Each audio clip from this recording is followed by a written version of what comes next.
Hey, LCC family, Pastor Evan here. I'm back with Nick Missios. He's leading our POPs ministry for dads. We had our first meeting last Saturday morning. It kicked off with breakfast. Maybe we can start there. Just let's review the breakfast. It was a COVID-friendly one this time with some individually wrapped breakfast sandwiches and little fruit cups and stuff like that. How would you rate the breakfast?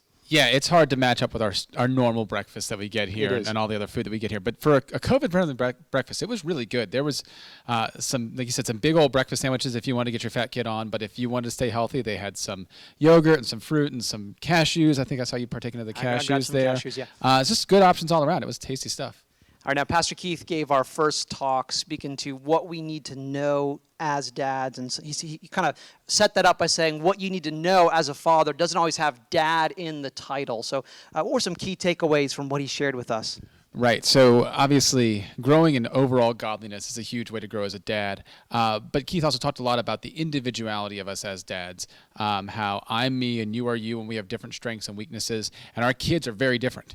And so it's going to serve us well going forward because we're going to have a bunch of people talking and teaching us about some things that are some really great practices. We're going to be discussing those practices at our tables.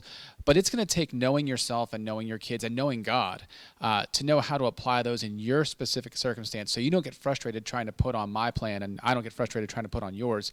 But we put on the plan that God has for the family that he's given us specifically.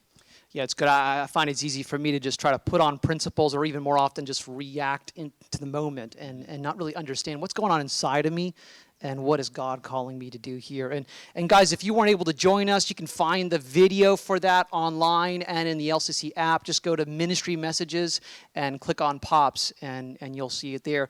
And, we had a good showing of guys for our first meeting, but there could have been more guys there benefiting from it as well. Do you think they weren't here just because they're already stellar dads? They clearly know how to do everything perfectly already. No, I understand that guys are busy. We did have about 20 guys or so, and we had some other guys that were registered that couldn't make it at the last minute. But no, this is a place for all the dads. If you are a rock star dad, please come. We need your help. Help us learn how to be rock star dads like you. If you are struggling, come. There are rock star dads here that are teaching us all how to love our families better. So it's a great time, and we're building a community of guys who care about their families and are encouraging one another in that way. And that's really what we're really hoping for out of this. Yeah, I really benefited from the discussion around my table. Spectrum of dads there, some with older kids, some with younger ones, newborns, some dads that had a whole, everybody in between in their kids. So, guys, we'd love to see you there. You could join us for our next meeting in February. And in the meantime, check out all the content from last Saturday.